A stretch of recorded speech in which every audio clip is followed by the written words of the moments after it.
The United States Constitution, its history and source of law. Following the War of Independence in 1783, the country was no longer governed by British rule, and the framers of the Constitution set about creating the framework for the United States. The Articles of Confederation and Perpetual Union was actually the first Constitution of the United States of America. The U.S. Constitution replaced the Articles of Confederation as the governing document for the United States, and transformed the constitutional basis of government from confederation to federation when it was ratified by the states in 1788, making it the world's oldest federal constitution. To check the power of the federal government and appease critics of the Constitution, the first amendments were drafted to protect the rights of individuals and ratified as the Bill of Rights in 1791. Up until 1992, a total of 27 amendments had been made to the Constitution. The framers of the Constitution had an opportunity to create a new system of government and rule of law that took the best of what they'd seen in established civilized nations such as France and Britain. They also took the opportunity to reject the remnants of British rule the colonies had learned to resent.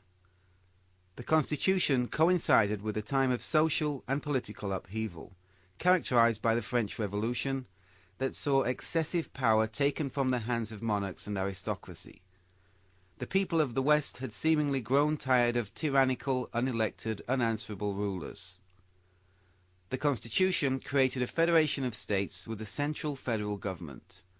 Power in the federal government was divided among the executive branch, the legislature, and the judiciary. The rights of the individual were protected in the first 10 amendments, ratified as the Bill of Rights. Power is split equally between the executive branch, legislature, and judiciary, but some powers are more equal than others.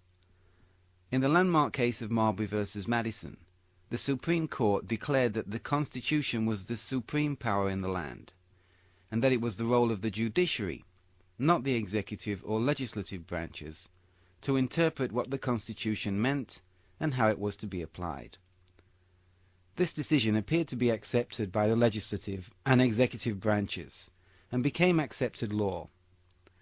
The U.S. Constitution is the shortest of any sovereign state, and its often interpretation of the meaning of the provisions that defines the law of the land and the balance of power.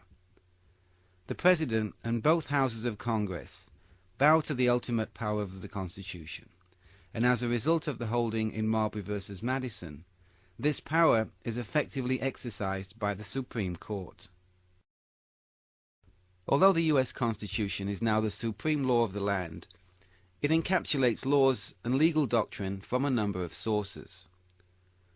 A large bulk of U.S. law derives from England, and was inherited as it was being practiced in U.S. courts at the time of the Revolutionary War, when the two systems took a diversionary course. Known as common law, the rules are decided by judges when deciding cases. Many judges, however, argued that they are not making law, but merely discovering natural law that had been known and accepted to society for many years. Common law rules and principles still govern important areas of litigation, especially in areas of torts, contracts, and civil procedure. The adversarial mode of civil trial, with lawyers representing each side, the use of a jury, and strict rules of evidence, are essential features of a common law tradition. Common law protections for the accused criminal, such as the privilege against self-incrimination, have been written into the U.S. Constitution. The term civil law, confusingly, has two meanings today. It refers to law concerning non-criminal matters, but civil law also refers to the body of laws and principles originating in Roman law that reached the U.S. via the influence of France, Germany, Spain, and other continental European systems. As a result, civil law doctrines are most prevalent in United States, such as Louisiana, New Mexico, and Arizona, where the legal systems were developed under French or Spanish rule. Following the common law tradition, Cases are decided and rules are defined today by judges sitting in federal and state courts. As in the civil law system, rules are also defined by federal and state legislatures, and a large body of statutory law has developed in the United States. We will learn that the President's powers to create laws are limited, but a large number of executive agencies has grown under the executive branch of government and been granted significant powers to create and implement laws governing their specific areas of control.